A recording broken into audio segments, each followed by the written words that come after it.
Bonjour à tous, j'espère que vous allez bien. Au lendemain de la réouverture des frontières algériennes, l'incertitude persiste concernant les programmes des compagnies étrangères qui opèrent des vols spéciaux avec l'Algérie.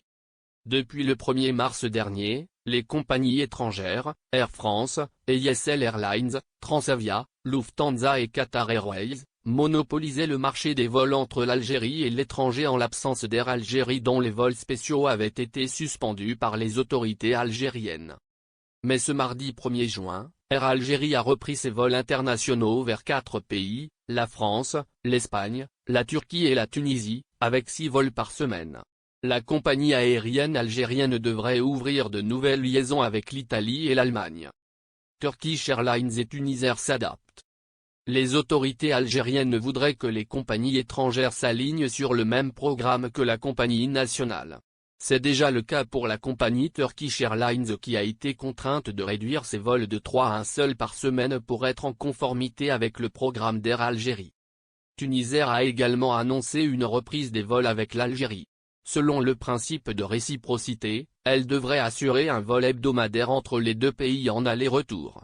Pour sa part, Qatar Airways a suspendu ses vols entre Doha et Alger. Le Qatar ne figure pas parmi les pays avec lesquels l'Algérie a ouvert ses frontières. Du côté des compagnies françaises, rien n'a encore été décidé.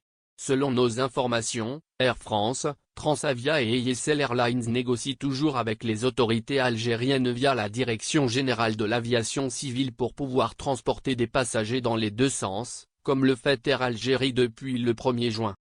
Air France, Transavia et ESL Airlines négocient. Actuellement, ces compagnies commercialisent leurs vols au départ d'Algérie en aller simple.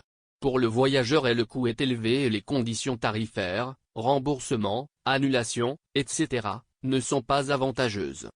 Selon nos informations, Air France pourrait s'adapter au nouveau programme à partir du 11 juin prochain, en commercialisant des vols en aller-retour avec l'Algérie.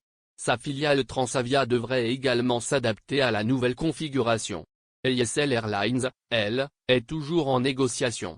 C'est toujours flou pour le moment, nous a expliqué une source proche du dossier.